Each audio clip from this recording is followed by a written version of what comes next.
Ang kayamanan sa basura, may happy finds sa Ashkelon. Minsan, ang saya ay hindi mo mahahanap sa loob ng malalaking malls, mamahaling butik. Minsan nasa gilid lang ito ng kalsada, naghihintay na muling mapansin at pahalagahan. Kumusta mga kababayan ko? Narito ako ngayon sa Ashkelon at gusto kong i-share sa inyo ang simpleng ligaya na naranasan ko ngayong araw.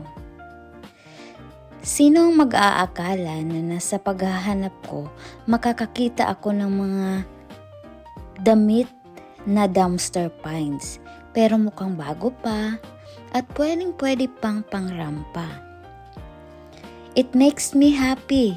Dahil sa halip na itapon at maging basura lang, binibigyan natin ng second life ang mga gamit na ito. Nakakatulong na tayo sa kalikasan, nakakatipid pa tayo. Ikalawa, diskarte ng Pinoy. Likas sa ating mga Pilipino ang pagiging madiskarte. Hindi tayo mapili basta malinis at maayos at kapaki-pakinabang. Ika nga, treasure na yan para sa atin. Gratitude over pride. Walang dapat ikahiya sa mga gamit na maayos pa naman. Ang tunay na kayamanan ay nasa puso na marunong magpasalamat sa anong biyayang dumating.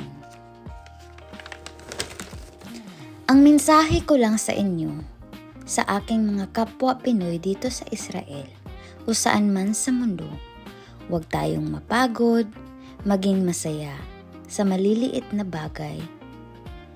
Ang buhay ay hindi tungkol sa kung gaano kamahal ang suot mo, kung hindi sa kung gaano kalaki ang ngiti sa iyong muka habang suot mo ito.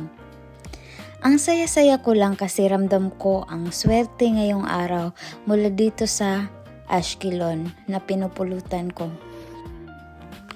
Naway, ma-inspire kayo na maging positibo at laging makita ang ganda sa bawat sitwasyon. Kayamanan para sa iba, biyaya para sa akin. Grabe na mga bago ng